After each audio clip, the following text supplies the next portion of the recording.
Already আমরা half রাস্তায় চলে এসেছি।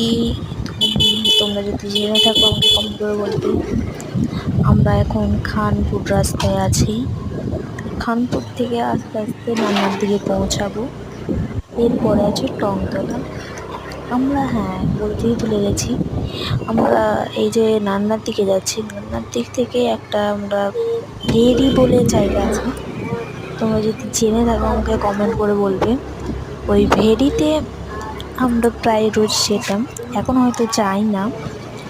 একদিন তোমাদেরকে নিয়ে যাব, ঘুরিয়ে আনবো, আমি দেখিয়ে দেবো তবুও হালকা করে। ওকে, চলো আপাতত এখন নান্নার পঞ্চনয়নতারা দেখি, পরে তোমাদেরকে ফেরিটা ঘুরিয়ে নিয়ে আসবো। ওকে।